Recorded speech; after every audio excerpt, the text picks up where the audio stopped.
Hello again, friends, and you are my friends, and welcome to your ITFC Sundays Talking Town. It's a match reaction. It's a podcast. It's all rolled into one to sadly discuss another defeat, 2-0 this time away to Leicester. Jamie Vardy getting his goal on his sign-off for Leicester. The Vardy party hits town. We want to hear your thoughts, get your feelings, get your opinions. You're more than welcome to come on the show. If you can't see a link, or if you just want to not wait for the link, just ask for it in our chat, write the words link, and then one shall hopefully appear should it be seen. But yeah, get your thoughts, get your feelings. If you're watching on catch up, FTA, comment for that algorithm, get those comments in, even if you're on catch up, because I'll try and reply to as many as I can. I'm not too good at that, but I want to try and get better at it for you. But I've had a fairly decent afternoon on Discord, chatting about this awful game, but watching it, capital S, capital H, capital I, capital T. But get your thoughts and feelings. We've got loads coming in. We've got Joseph's embarrassing performance, 11 pink statues. Might as well have been an art installation. T says, cue the McKenna apologist. She will cite Vardy's big day as to why defensive setup was woeful. Set pieces are non-existent. Hey, T, you ain't got to tell me about set pieces, mate. You really haven't. Even I'm sick of talking about set pieces. Tent has appeared to join. We don't commit enough men forward, and he's lost faith in his fellow Northern Irish man McKenna. He's been clueless this year, says Andy. Mike's is just simply not good enough. All blow, no show. Decision making the final third, piss poor. Can't score, can't get a clean sheet. Midfield well past its sell by day. All round massive disappointing. Blizzard, far too late to even waste energy worrying about who takes responsibility. Lots of comments. So whatever you're thinking and feeling this afternoon, maybe you disagree with what you've heard there, maybe you agree, maybe you feel something else. Hamish says, Leicester, the poorest side we've played and had the front four, had more about them, we would have won at a canter. Big summer needed. Don't forget, you can come and join the conversation on Discord and soften the ITFC blow. $4.99. Cancel at any point and you get access to our Discord. But joining me this afternoon is Mr. Matthew Phillips. Matt, welcome in. A whole range of comments, lots of more coming in. Where do you want to start with that? Well, I mean, we were the perfect opponents, weren't we, for the Vardy party, the Vardy leaving party. I mean, if you could have cherry picked an opponent, just look through the criteria, team that's probably going to start quite well, and then you will go one up and tail off and not like scoring. It's Ipswich Town all day long, isn't it? So we was the perfect opponents for Vardy's send-off. And, you know, fair play to the Leicester fans for that. What was it, 500 goals? And, of course, along come Ipswich to ensure he gets the 200th goal of his Leicester career. But, as I said to you before we came on air, really, it's the inward resignation, really, isn't it? I mean, we start quite well. We hit the post. We give away such a soft goal. Clark Bambi on ice, straight through our defence. 38-year-old Vardy out sprints and scores a very, very soft goal. It was ironic actually because like Ian Westlake was on I had the Peacock feed, but the Town TV comms on. I synced it that way. And Westlake said right at the top when they were talking about Crystal Palace winning the cup yesterday, how good defensive they were in the face of, you know, not having much possession and being clinical. Two things that Ipswich haven't been able to do at all this season: be good defensively, and as we said right from the very off back in pre-season, we looked toothless side. And so it's played out. The total opposite. Yeah. And we've debated what McKenna's tactics should have been all season, really. I mean, why we've been going toe to toe with these sides that are used to playing passing football and passing out from the back. I don't know. And, you know, I would like to have seen Ipswich adopt more of what a Palace style yesterday in terms of just conceding possession, but being quick on the counter attack. And we've seen moments of that. Bournemouth away, which was a really good performance. And for me, the goal of the season was that one, just in terms of the build-up. But it's just looked, we've gone full circle, mate. It's just looked toothless. I know we hit the post and that, but Ciso wants the ball too much. As one of the guys has said there, Mari's getting sick of Ciso shooting constantly. Well, hang on. Mari's had about 2, 3 chances this afternoon. And he's had chances. Have they landed in the ground yet? That's the question. What exactly? I mean, it goes back to soaking up on the possession and then not being clinical in front of the goal. He had a couple of good chances. I mean, look, a little bit unlucky. I mean, Leaf hits the post, doesn't he? At 0-0. He does early doors. We started well. We started really well, I thought. First 10, 15 minutes, I thought we were really at it. And I thought we were comfortable. I thought we were in control. Yeah. We were creating chances. Obviously, Leaf hits that post, as you say. But then we just stopped. Or Leicester made some in-game adjustments and then we didn't adjust back, or if we did, it didn't adjust right for us. However way you want to look at it, and in-game adjustments is something I feel like maybe we need to get a lot better at, because it does seem to be the flow of the game goes against us, and then before you know it, we're a goal down, and then it's just a snowball effect from there. But that goal itself it sums up Town's season, as have many other goals this year. Jack Clark obviously slips. These things happen in football. But then there's no urgency from anybody to try and get a hold of the Leicester player who's, marching with the ball towards the back line. Vardy, as you say, out sprints the centre half who's 8 years, 7 years he's junior. It's either, I can't remember who it was now. I mean, it's either O'Shea or Burgess. It was O'Shea. Yeah. Well, Burgess, 10 years young, at least 10 years younger then, I would say. Well, this is it. But then Palmer's flat-footed, and I'm not quite sure why Palmer's flat-footed, because he's only going to stick it in one place, Alex. Exactly. And like I said at the top, it was just sort of like we were cherry-picked for it, wasn't it? It was obvious he was going to score. I even looked at the odds today. It weren't that great at odds, really. It was just a bit better than evens. I thought I won't bother with the 5 because on that don't do short things, Matt, do they? Yeah. They don't do guarantee. I thought if there was a team's going to gift Vardy's 200th goal, ITFC. I'm touching the badge if you're listening to this. Yeah, it's always going to be us, isn't it? It's always going to be us. It was a gift. It really was a gift. It was really, and the second goal was equally as bad defending. The two central midfield players get passed through. Stop me when you've not seen that story before. And then it's a case of who wants a goal, basically. And it could have been any one of them. There was 2 or 3 Leicester players. They work it well. It's a good finish in the end. I'm not going to, have a hard, doesn't Palmer there, but I could see it. Yeah, it's it hard. It goes. I mean, he beats him at the near post, doesn't it? Which you never like to see. I'm sure Palmer will be upset about that. But yeah, he does hit it hard. But it was so open in midfield, wasn't it? Today for both sides, really. On the surface of things, mine, our stats were actually quite good. I mean, in the majority of them were actually better than Leicester's. Comes down to being clinical again at the end of the day, and we've been done at the near post on that second goal. And 38-year-old Vardy outruns our defence to slot it home, and we huff and puff. Yeah. We hit the post. The Murray sends, like you say, Murray sends mine and wide over the bar. In Ciso shooting whenever he gets the ball. Now it works at the Goodison, and you see the magic in his boots there. But he was greedy on the ball today. I'm sure McKenna will be pissed off by that. And as we said earlier, and this is the comments saying, Amari was visually pissed off on the pitch. You could see they were exchanging words over it.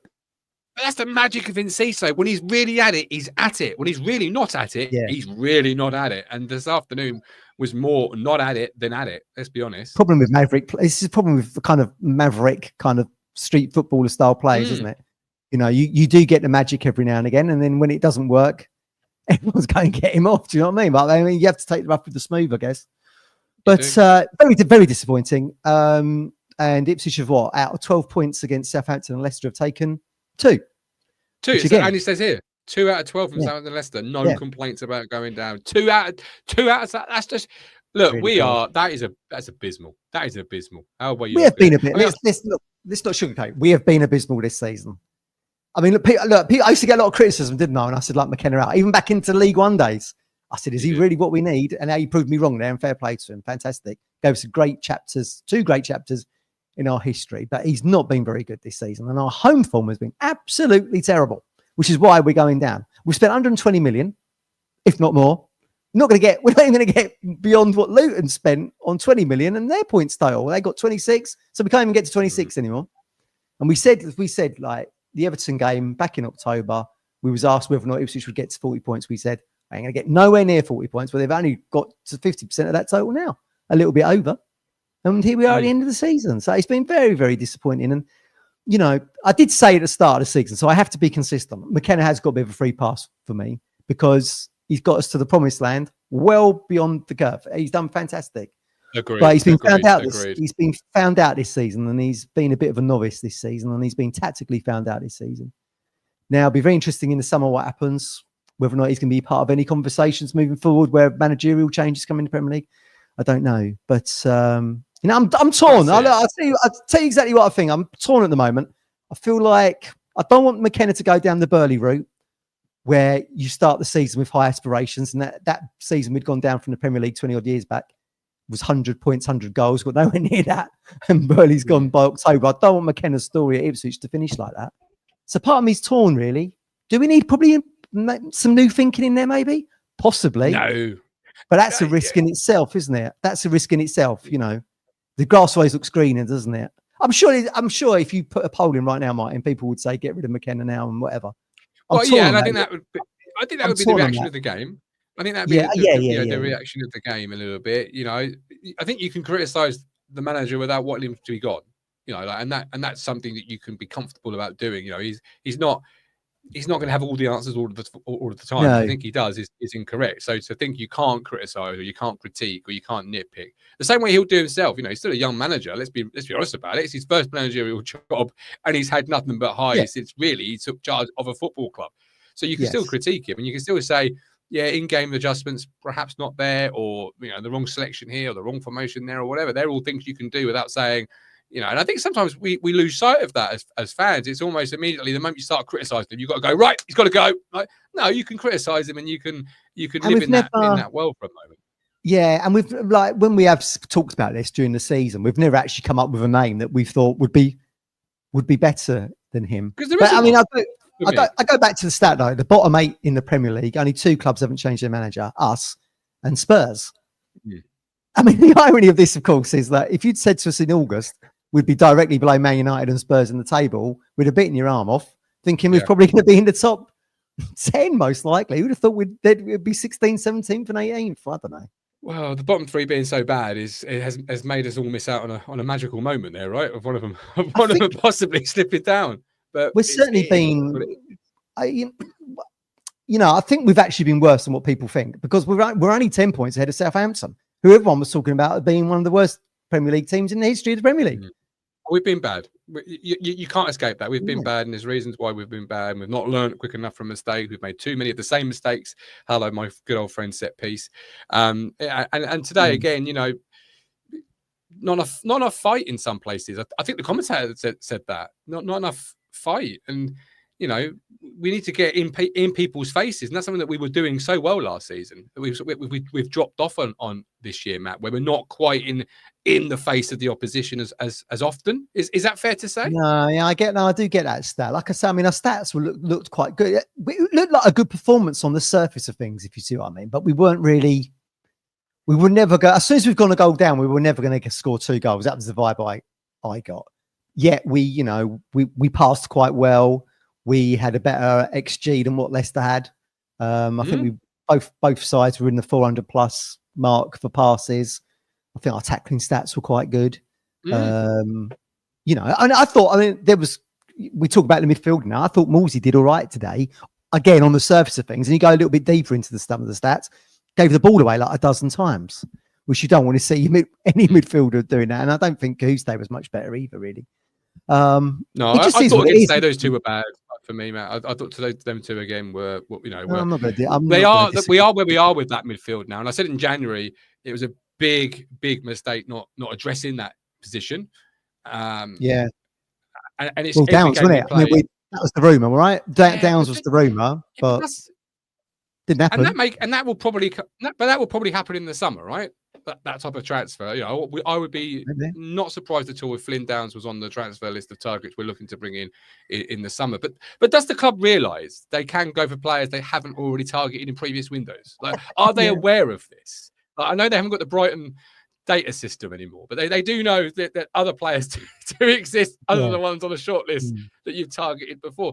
But I just thought it was a mistake in January. In every game we play, it has been a subsequent, you know, more evident mistake that we didn't try and address it in January. We haven't got enough in there at this level, you know, and we may not have. We're definitely going to need to bring players, you know, into that position next season. Interesting comment there from Stevie. Doesn't think McKenna's been out of depth this season. McKenna's been well out of his depth. We said this right from the start. For me, anyway. For me, I mean, this league table tells you that, does it not? We've spent the league table, million. We're getting less than what Luton got, Martin, on the spend of what 20 million. That's really poor.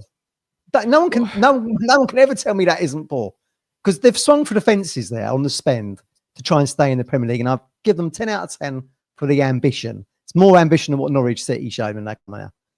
But to finish below Luton's points total is not good. Not good at all. Tell me I'm wrong in the comments if you don't agree with me. But I mean, Well, if I've spent 120 million plus, I'm going to get less than a side that's now sitting in, going to be in League One next season on a spend of what, 20, 30 million. That's really poor. yeah, but it's not all about McKenna. There's some things you can criticize and things you can critique, and some things he'll really, want to, I'm sure, himself to get better at. But ultimately, you're right. And as I always say on this show, it has done since we started, Matt, facts don't care about your feelings. And the fact is, we are in the bottom three. We are going to finish second from bottom. So we're not even going to be the best of the three. And the form in 2025 will be studied in years to come. We ended 2024 beating Chelsea, a puncher's chance of staying in the division. Yeah. And in 2025, we seemingly we've lost ourselves. We've completely lost ourselves in the sense of we can't even pull out. I'm not saying I was confident today, but the only thumbnail I had available today was a win thumbnail. So before the show, I'm scrambling to get one that isn't a win. And that's a bit me tongue in cheek this morning, thinking, we'll beat Leicester. But the form in 2025 has been shockingly bad, and facts don't care about your feelings, do they? That will have to be looked at. And is it a case of? I keep saying it, don't I? That Fulham game where we concede right at the end at Craven Cottage, hits the post, comes out, they get the penalty.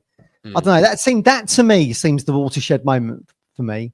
And it all just kind of fell apart after that. And then later that month, you get the Man City 6-0, and we go to Liverpool. Doesn't help. We play both back to back. We get done 4 there. That just seems to be the moment. I think it would have been very interesting. The sliding doors moments, we've always said on Talking Town, haven't we? If we'd come out of that game with a 2-1 win, who knows what might have happened, but we didn't. And I don't know. Everything just seems to have nosedived since then for me.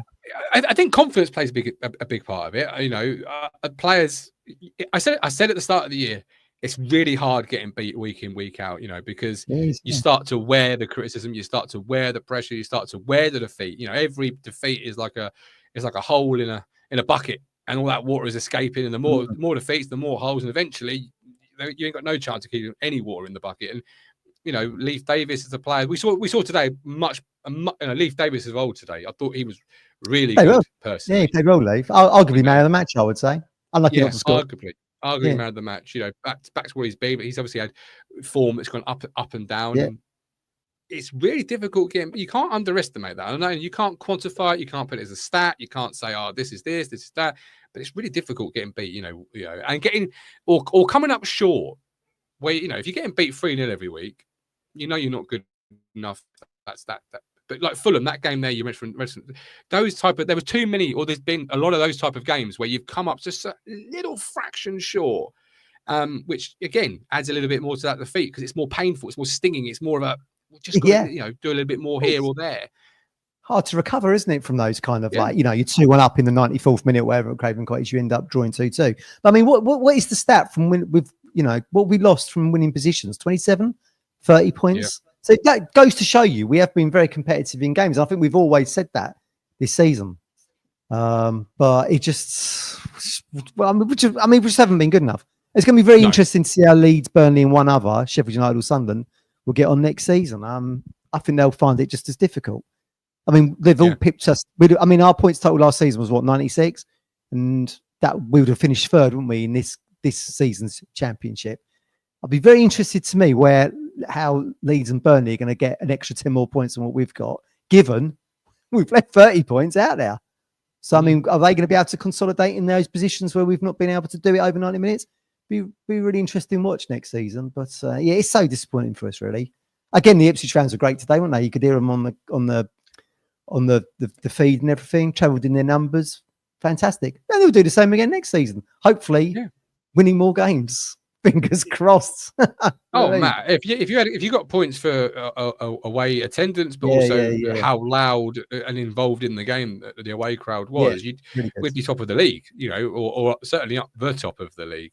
Sadly, we don't. But no, they were absolutely fantastic in today. We'll talk about a few more players. Don't forget, we are partnered with the East Anglian Air Ambulance. If you want to help save lives and have the chance to win £1,000 every week, which obviously after a defeat, that might feel nice, to be fair. Play the East Anglian Air Ambulance Lottery by playing for just £1 each week, which is £14 cheaper than the car park outside Bournemouth Road. So that's £1 per each week. It really, really is. You're having to get their yellow helicopters flying. The East Anglian Air Ambulance Lottery creates 18 winners every week, which is Is that almost as many points we've got, Matt? 18 winners every week. Yeah, we've only got 4 more than that, haven't we? Yeah, Is that, exactly.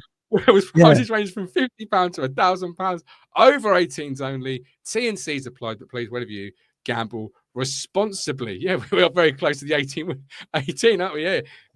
You're right. You need them winnings just to pay for the car park. As you've rightly said, you're going to be paying 15 quid to, I don't know, to see us against either Charlton or Orient for one thing next season. I doubt that's going down next year, the old car park. Exactly. You're right. Yeah. But I did think Lee Davis played well today. And I said to you before the start of the show, and I might get some criticism for it in the live chat now, and that's fine. That's part of the role is sitting in this chair and doing it all live without recording it.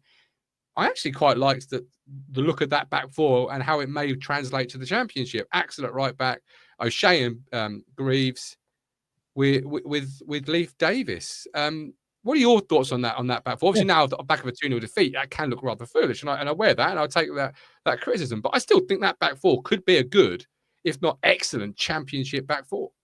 Yeah, no, I totally agree with you. Again, Burgess has gone missing. Where did McKenna say in the press conference where Burgess was?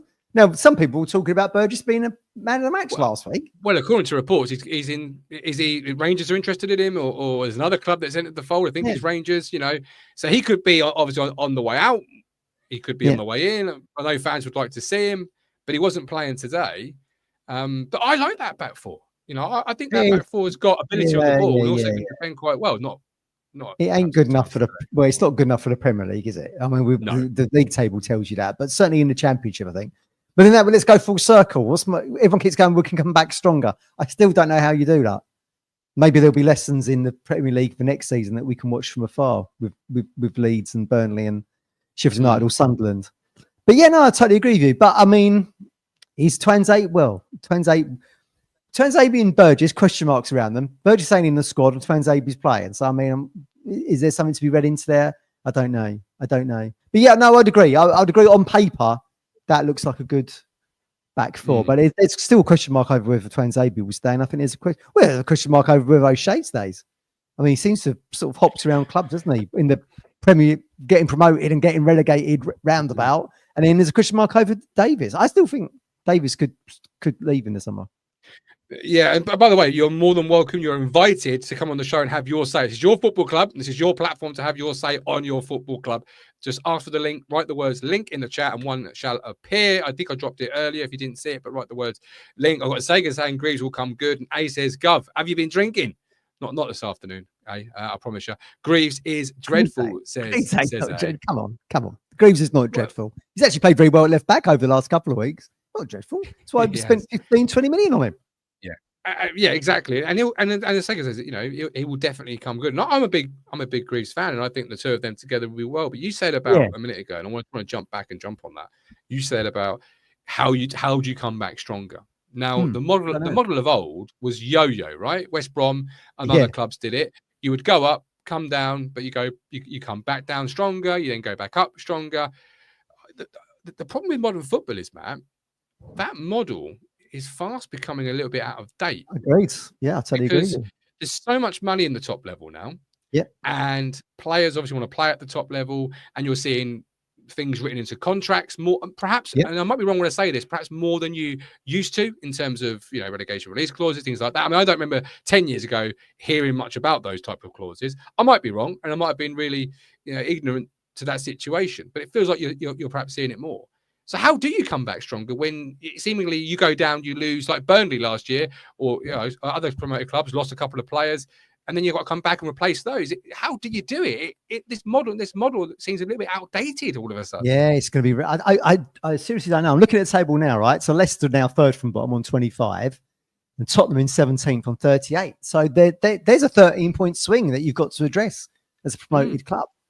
So even at par at the moment, Tottenham in 17th are on 38. So that's actually the magical 40 points, isn't it? You've needed this season pretty much to stay up. I mean, that's been pretty much redundant, I would say, off the top of my head over the last few seasons, I think.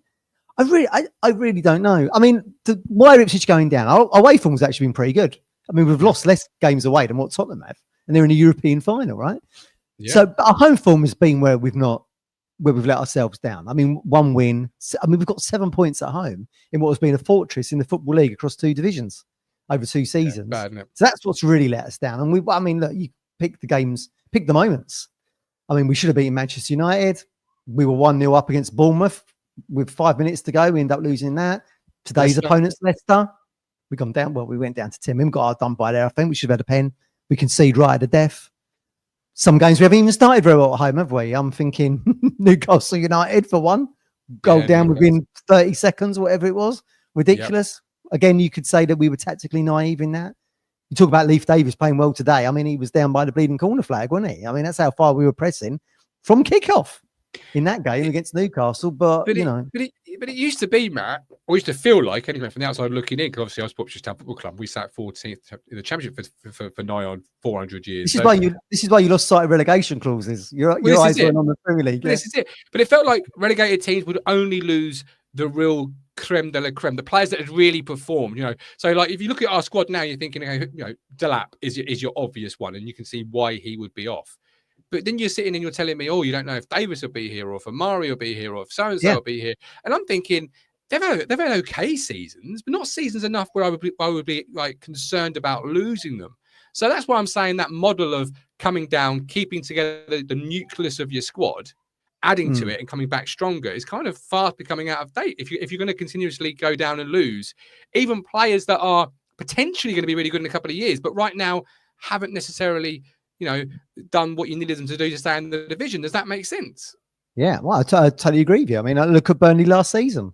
I think they lose 7 or 8 players to decent fees, of which 2 came to us. Yeah, in Muric and O'Shea. So I think anyone who thinks that there's not going to be players moving out this season, or a limited amount of players moving out, I think we probably might have to second guess that. So how do you come back stronger though? So like Burnley coming back, if having lost 8 players, more or less, at level 1 again, aren't they? Instead of coming back at level 2 with players that have got Premier League experience, and they're back at level 1. So how do you do it? What's it going to take? Look, they're only halfway through that coming back stronger scenario, though, aren't they? I certainly think you come down with such a position of power, and as you rightly said, we get 2 years worth, don't we, if we stay in the champ, of parachute payments. So we're going to get about 50 million over the summer, won't we, as a parachute payment? If we didn't go up that season, then you get another 40. We'll only know if they come back stronger if they can stay in the Premier League, because that's the goal, isn't it? So they're only actually halfway there. But we will go down as a big dog with all the money. We've never been in that position before. So, I mean, whilst we're sitting there kind of lamenting the fact we've been crap in the Premier League, we do go down in probably the best position we've ever been in financially, I would say. We have. And just look at Sheffield United. 100+ goals gave away last season with Mark Hudson. I wonder where that guy is now, mate, as their defensive coach. And, they're in a playoff final. Where is that guy? I mean, look, we've been talking about maybe sort of Leicester getting docked points and Southampton on a rebuild, and there's talk of that Lens manager Will Still coming in now. He's left them today, so the big rumour is he's going to go in now. I mean, have we written off those clubs too soon? I mean, Ipswich got to be in that mix next season, be it. I want us to be top 2, really, but you don't want to be in the playoffs, do you? But Birmingham going to be big. So maybe there's going to be 4 or 5 teams going to be pushing. Whoever doesn't go up between Sunderland and Sheffield United are going to be pushing for automatics next season. So maybe the parachute payment clubs aren't. You've lost one in Luton going to League One. Whereupon it might not be that mix, but you've got Birmingham, and no one really knows what they're going to do. No one really knows what Wrexham are going to do. It's going to be an interesting championship campaign, I think. Absolutely. Yeah, it really is. But for financial reasons, you can't. I would like to see Sheffield United go up, because obviously that's one. Get in club. Yeah. Agreed. You've only got 3 parachute clubs then, as opposed to 4. Yeah. Sunderland, of course, could be stronger, but then you saw the year we came up, went straight through the division. The previous year's playoff teams weren't necessarily that year's playoff teams. They kind of dropped off a little bit in the subsequent years. Not saying Sunderland or Coventry or whoever will do that. There'll always be teams, I feel, out of the rest of the division that will have good or bad years, some better than others. Without the Blades being in the division, you've got to be a top 3 side for me. Very similar to the year we went up. You had Southampton, Leicester and Leeds and us. We were one of the 4. If you took us out, it was the 3 parachute clubs. This year, again, the 3 parachute clubs, top 3. It's got to be very much, for me, that type of year. So the start will be key. The start, I said a couple of months ago, will be key. It's got to be a good start, a fast start. There's a pressure to start building. I like Will Still going to Southampton. Does that mean Danny Roll's not going anywhere? That means he's going to take some, much needed R&R and wait for the right opportunity. Like, you know me, big Danny Roll fan. Danny. I like Danny Roll. I like Danny Roll, but his team's letting a lot of goals. Actually, for Wednesday team, that's in a lot of goals. We do that already, but maybe I'm used to that, man. That's fine for me. Yeah. I mean, I'm looking at the championship this season, right? I mean, Sunderland finished 4th on 76, and in 5th place is Coventry on 69. That is a very low total to be getting into the playoffs. And I think that was actually reflected, wasn't it? Bristol getting on 68 would have been done 3-0 in both games, haven't they, against Sheffield United? And I think that told its own story. I mean, but yeah, I mean, look, Birmingham got promoted on 111 points from League One. That's a phenomenal amount of points with their similar model to us, American money. I mean, that's what I'm saying. How will they adapt to the Championship next season? You got to think they might do an Ipswich that we did and be 90 plus points. You got to think that at the moment. Be foolish not to. Oh, yeah, well, recruitment would be key, but we've got the ace in the hole, and it doesn't matter how we feel today or yesterday or tomorrow about the situation at the moment. We've got the ace in the hole. We've got McKenna. He is that good. We know him to be that good. And, this will only serve as a big learning curve to him, to the football club in terms of recruitment, management, in-game tactics, everything. But we've still got that ace in the hole. And we mustn't lose sight of that as football fans, because he's proven it over 2 seasons, and you can't sit here and say about Birmingham being good. You did say, was it a flash in the pan?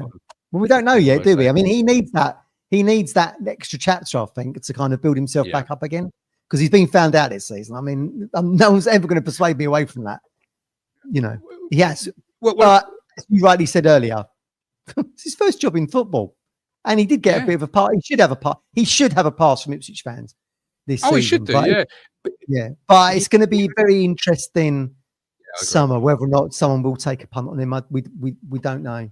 I'd be annoyed if he did leave in the summer, given I feel like we've sacrificed our Premier League status to stay true, or as Ashton would call it, to trust the process.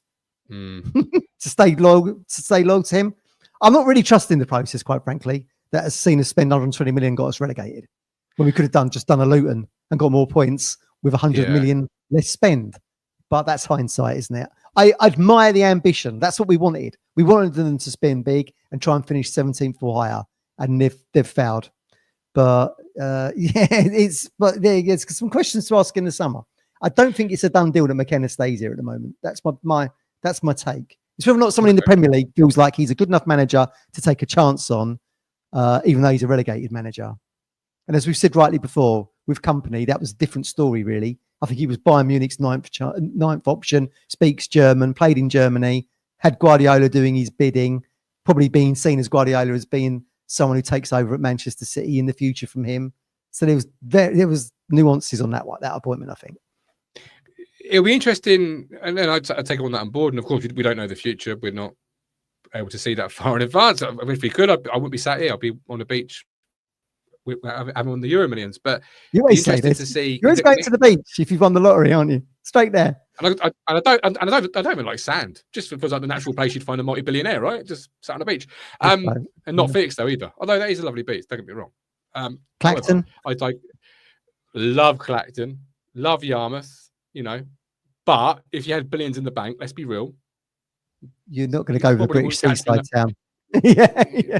No. Bahamas? With all due respect. Barbados? Monaco, Nice, the Saint-Tropez. Yeah, like that. Southern France vibe you're going with them. Yeah. I love a bit of Southern France. Went there on a cruise once. Anyway, my point was, we're talking town this. We're going to go up on the tangent. Yeah, he's on the wearing a different coat. Tangent. He's going to be wearing the coat of pressure next year. Yeah, which arguably you could say for the first time in his career, because he'll be a manager of a relegated side with parachute money, and he'll be wearing that pressure. Because previously, Town come up from League One. Oh, they could do well. Oh, McKenna's a great manager. They could do well. They could consolidate. They perhaps could break into the playoffs. There's always those could. Whereas this, coming down this year, you're going to be seen as the bookies' favourites, if not one of. Yeah. I've already seen loads on social media about early championship table predictions, and everyone's got Town finishing first or second. There's going to be pressure, and you've got to manage that as a manager. And arguably, that's the first time really. He had a little bit of it in League One, but this is the big time pressure. It could be argued. And how you manage that will be interesting to see how he does, because it's going to be big. It's going to be hard. A lot of noise, a lot of distraction, a lot of Sky Sports wanting lots of comments and lots of TV time and, games being moved, here, there and everywhere, particularly in the first part of the season, right? You can see Ipswich on ITV as well, so it could be on a terrestrial audience. Oh, yeah, first time we've organised that. With old Matterface. Is Matterface commentating on ITV? I don't know. Does he do that? Yeah, I hope it's not Lee Dixon. Nothing wrong with Lee Dixon. Just a bit downbeat. I like Lee Dixon. I'm sure he's a very nice fellow if you used to meet him, but I just found him and Matterface very downbeat when they're doing England games. But there we go. It's like watching paint dry in England in those. To be fair, that is England. I mean, yeah, we sit on WhatsApp and whine about England. So imagine having to be at pain to do it. McKenna needs a very good start to the season. I mean, just to raise that stock back up if he's still with us at the start of the Championship campaign. Absolutely, he needs to do that, and keep our fingers crossed that he does, because he's at the moment we can only go on his body of work. He's been not very good in the Premier League. He's been absolutely electric in League One and the Championship, and we've scored loads of goals in those. And we've got over 100 points in League One. We've got very close to it in the Championship. So his body of work in the Football League is fantastic. He's been found out this season, but we can get Kieran back and backfiring in the Football League where he's done it already, then brilliant. But we need to get off to that good start, because Bertie never got off to that good start, and then he was gone by October. And I don't want the Kieran McKenna story to finish like that, because as we keep saying, on the Mount Rushmore of Ipswich Town managers, he's on there right now. He's given us everything. You have to. We were miles away. We was close to the Premier League as we are to the moon when we started talking town. Look at us now. All right, we're getting relegated from the Premier League, but we never thought we'd be there in this time, did we? So he's given us everything. Yeah, but you have got to have that fast start. Michael says Sam will have the expectancy to go back to the Premier League. That will bring pressure on the team, which they didn't have the first time around, which will have a target. Exactly, and negativity, it gets louder. And if you're winless in your first five, or one win in your first five, whatever, that pressure builds, because fans' expectations as well. Let's not remove ourselves from this problem. We talk about Sky and media and all of this different stuff about how the noise. We're a big part of that noise. No, not just talking town, but us as fans. Yeah, because we're going to be expecting. I'm expecting. You're expecting. So it's going to be interesting to see what happens. Big summer. We need a shot in the arm. So we need a good transfer window, because we need that enthusiasm back. So you need a marquee signing or two. And for me, not just in these two positions, but that has to start in the midfield. Because again today, Matt, Kayust and Morsey today. I love Kayust. I love Sam Morsey. But the midfield as a whole, Taylor and Phillips included, hasn't been good enough. And we've got to address that next year. We need 2 new midfield players, without a doubt, for me. Without a doubt. I mean, that's where you could just draw the line back to where McKenna's made mistakes this season. One was going with Muric, which was being a failure, and getting Calvin Phillips in, which was a risk. We said this at the time, though, didn't we? This was a risk. This is someone who'd not stepped up in that loan at West Ham. Confidence was in the cellar, and he needed that rising. Yeah, an absolute all-time low, and that didn't work out. So Kieran made 2 mistakes there right from the off, really, in the summer, in August, whenever they came in. So he made 2 errors there. So you're right in terms of the recruitment is very much keen, as we've said previously. If we are to finish first, second, or go up via the playoffs, if we are to get there, then these are players that have got to make that jump into the Premier League, because it's no good cleaning house again and spending another 120 million. Look where that's got us this season, back in the Football League. So, but with some very good players. Yeah, exactly. I mean, look, they, as you rightly said, though, Martin, were they always? They never said this publicly, did they? But were they always building for the future? If you see what I mean, they took a punt on Championship players. Or was it all they knew? With Brighton shutting down the recruitment system. Yeah, we don't know. That's just a question that's never been asked, is it? That's a very good point. Yeah, but I don't even like the fact we have to rely on Brighton and Hove Albion, historically a smaller club than us, for our recruitment. And as you've rightly said before, why haven't we got our own recruitment program going on? It ain't difficult to put this stuff together. There's enough kids on social media scouting and telling you stuff, and have got an eye for this thing and data and AI and all that kind of thing to put something together. Do you know what I've got images of? I've got images of Ashton and who's his number 2? His name is it Warren? Oh, Luke Warren. Yeah, I've got images of them two just trying to screenshot with their phone as the Brighton technicians next to them, shutting it all down, just trying to desperately snapshot what the dashboard says, so they could go through it later. As a Brighton technician sitting there going, right, I'm going to turn it off now. All right. So any unsafe work will be lost. Yeah. It's just, it's one of those, yeah.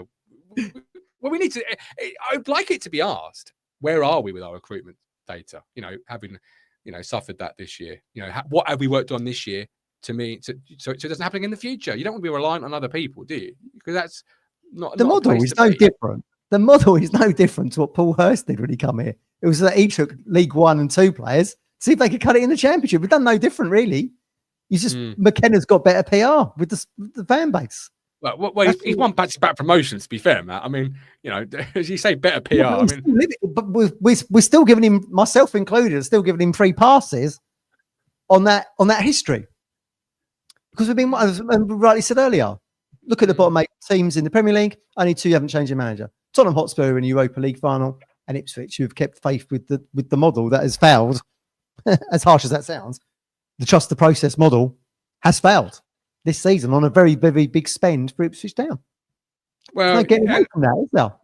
No, and you've got to start well next year. So recruitment, because if you're going to lose a few players, you've got to bring a few players in to get the fan base back excited, back, you know, and not because they won't be excited, but you know, back into this wave of momentum, get the feel good factor back in there. Because at the moment, football, or our last 2 seasons, we've had just a wave of momentum, and momentum is huge in any sport, but particularly football. We need that back. We need that brand new wave of resurgence. You know, you don't want to go down and start badly, and the negativity creeps in, and the doubt and the worry and all the different things. And another position for me is centre forward. You know, I like George Hurst, but you know, go and make a splash for me in that position. Well, on a player we've said this all season, haven't we? We've said this all season. Who could take the pressure off Delap's shoulders? They didn't bring anybody in, did they? I mean, the answer was Al Hamidi. No, they tried. Right. And that can't be the answer next year. As much as you may rate Al Hamidi to be a future good player, for a team coming down, for me, your second striker needs to be really pushing your first, or much better than your first, and your current first striker, which we'll call George Hurst, even though we know he's not. You know, becomes your second striker. But make a splash. You know, let's go and make sure. Let's leave nothing to doubt. You look at teams who have come up this year. They've got like Sheffield United. They've got 3 or 4 players that have scored a lot of goals. Keith Moore being one of them. Why didn't we keep him? Well, I mean, who would you go for? Are you going to go for someone who's on the periphery of a Premier League side, or would you go with someone who's established in the Championship or has done very well in League One, like that Richard Kone, for example, at Wickham? Who would you? He's a young player. You know, he's a bit green though, isn't he? For a promotion push. I mean, he's done very well for Wickham, and fair play to him. But yeah. Well, you know, we'll go through this in the summer, but that's the key for me. You would go for him, but he wouldn't be your only player you brought in. He would be one of 2, because he's a player for the future. He can contribute, but you're not going to put the pressure on him of being the main man or trying to be the co-main man. You know, and equally, I don't think fans like you've just said to me there. Is he not a bit green? Is he not a bit young? You know, I don't think it's quite the marquee that fans would sort of go, oh, you know what, he's going to guide us straight back to the Premier League. Do you know what I mean with that? You're getting into the realms of Sam Parkin and Nicky Forster here, aren't we? Well, no, but you'd also want, you know, if you said you brought in Kone and you brought in, I don't know, a player that scored like Leilaf, for example. Okay, 2 really good players. 2 really good players. I'm not saying go and get Leilaf. I'm not saying go and get Leilaf, but you know, if you brought in a player that's got the stats at this level already or above, you know, just somebody that you add to the mix, because you're going to need a mix of strikers next year. You know, you can't just run with 1 or 2 like we did for large parts this year, which in itself is a big story. You know, the 2 strikers we had fit for most of the year was laughable. It's laughable, really, which is why we're only 10 points ahead of Southampton. They failed miserably on whatever striker. I mean, we keep saying this, don't we? They looked at Brozier for God knows how long, didn't they? And that falls apart. Too long. George Hurst gets injured. I need this. Never happened, did it? And that was right at the start of the summer. Latilef was too late in the window, leaving Middlesbrough with no options, so we don't get him. And then now what you left with Delap, who's been fantastic. George Hurst done pretty well in cameos, but spent most of the season injured. And Al Hamidi shouldn't have been anywhere near a Premier League side, given a year ago, or 18 months ago, he was playing for Wimbledon in League 2, for crying out loud. Yeah. Sam says, can we look over in Europe? Totally agree. Totally agree with that. You know, I think now's the time that we do open up that recruitment network. We do look abroad because there are some good players abroad that can be obtained at the right price as well. Other clubs have proved that over the last over the last long period of time. But there are a few out there that have come to England recently. Well, they did look up. I mean, Ioannidis, the Greek striker Ioannidis was one they looked at, wasn't it? But yeah. I'm thinking about is it Hamer when he signed for? Yeah. Gustavo Hamer. So he went from PSV to Coventry to Sheffield United, didn't he? For what? Under $1 million. Well, he was someone who was like on the periphery of the PSV squad when he comes into Coventry, and Gyökeres, him, and they were fantastic together, weren't they? So yeah, you can take. Look, if Coventry are doing it, why aren't Ipswich doing it? I mean, that's basically my blueprint on that one. I just hope someone picked up that £25 million they slapped on the table for United, because it's going to come in handy this summer. So I just hope they didn't forget it, because they slapped it on the table and then they 25 million quid. Here it is. I just hope they picked it up before they left and got it back through customs, because we're going to need it. They're just such bad looks, though, aren't they? Frashton and Co. Do you know what I mean? And McKenna, really. Ioannidis can't get the deal done. Brozier, 30 million's on the table. If we stay up, whatever, he ends up being injured or whatever and goes to Everton. I mean, it just looks so bad, doesn't it? I mean, you don't really know what the variables and all these deals were. You only see what's played out in the media, I guess. But we didn't help ourselves there. I mean, we didn't get any of these players in. And this is it. We don't know the full story. We never do a transfers. So you can only go on what's linked, rumored, speculated. My only criticism for a bad look is how long we spend on a player that we ultimately then don't get. Brozier being the number one on that, right? Brozier being, there's almost like one or two every single summer. Do you remember? Is it Matt Crooks? Yes. I've still got images of Mark Ashton running down the. I still get images of Mark Ashton running down the runway as he's jetting off to the tour of wherever they went in the end. Where did they go in the end? They went abroad, didn't they? These team he was with. That's when we won. Is that when we won the what was it? Salzburg Cup, wherever it was called. Running after Matt Crooks. We went ages on him. We never got him. Yeah, we did. You're right. Yeah. It always seemed to be one or two where we seemingly spend forever. Yeah. Don't move off the target, but then don't get the. And you can say, but we may get them later on, like. For example, Flynn Downs, we may get him in the summer. We've worked on him for the last 2 windows. But I'm talking about a player you spend in that window that you then don't get. It's that length of time. For me, that's my only criticism or bad look, is that how long you perhaps spend on that player. The Downs one's going to be interesting, because if Will still does go to Southampton, is he going to be, for the very reasons that Juric wouldn't sell him to us in January, are they going to want to sell to a team that, is going to push in top 6? I would say that's probably unlikely, unless you give them like you like your mafia films, mine, The Godfather. This will give them an offer they can't refuse. Then they might take it. At the end of the day, every club's a selling club, isn't it? It's why Ronaldo left Man United to go to Real Madrid. They were given an offer they couldn't refuse. Same will be for Amari or Philogene or whatever might happen in the summer, or Davis, or whatever. If we give them if they put a good bid on the table for those players, they will definitely go. I can't see Ipswich denying any bids that financially gives a bit more financial clout in the window. Oh, that's the only benefit that you got, obviously the parachute money, etc. That you can be selective. You can get the best deal for you. Around 50 million, you reckon? The last time I said a player was worth 50 million quid, it turns out he's got relegation release score for 30 million quid. So I'm not going to go down that. The parachute payments, what, 50 million first year? Yeah, something like that in the region of. It is a lot of money. Then it goes down by a certain reduction in the next season. Michael's got some great names in the chat. I mean, obviously the Dusseldorf midfield player we all saw play in the friendly, didn't we? And then we were all raving about. I'm saying we should go and sign him. Yeah. Why didn't they? Exactly. That's a really good Leeds, point. The team in the league below signed him for 3 million quid. 3 million. That's a bargain. He's a great player. He's a really good player. He's very slight as well, isn't he? And we've seen how physical midfielders are in the Premier League. So yeah, that'd be interesting to see what Leeds do there. But yeah, he was very good. Yeah, I totally agree. Who else has he got listed there in mind? What other players? Joe Rothwell from so you've got Lions signing Joe Rothwell from Bournemouth, midfield players, and Saka Ramazani for 7 million from Spain. But it's the Dusseldorf midfield player that jumps out for me, because I remember seeing him playing the friendly from a Sun Lounger and thinking, this is some player. This is a good midfield player.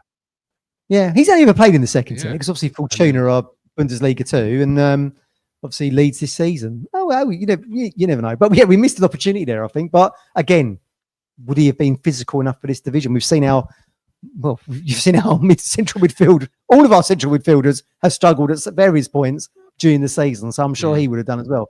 Again, it'll be interesting if he stays in the Leeds lineup. It'll be interesting to see how he gets on. Really will. All right. Anything else you want to mention before we go?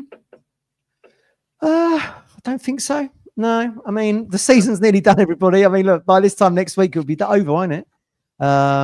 With West Ham be on the beach. Historically, West Ham are always on the beach, aren't they, on the last day of the season? So we're not far off it. That'd be true.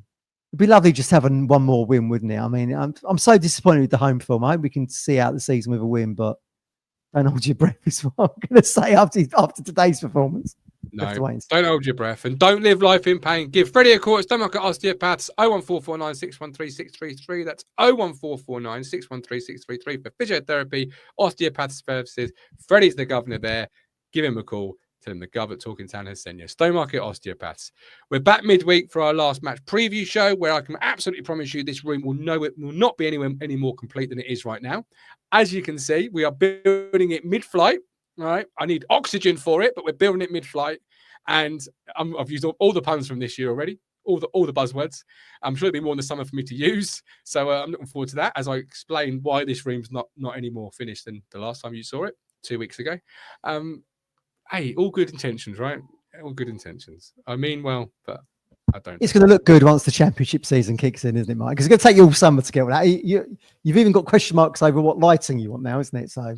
I just hope it's not like my Raheem Harper Player of the Year prediction. You know, where which year he's going to win that is still the question. Which championship year will this be finished is also now a question. I'm hoping is not an answer we have to face. I'm hoping it's finished this summer.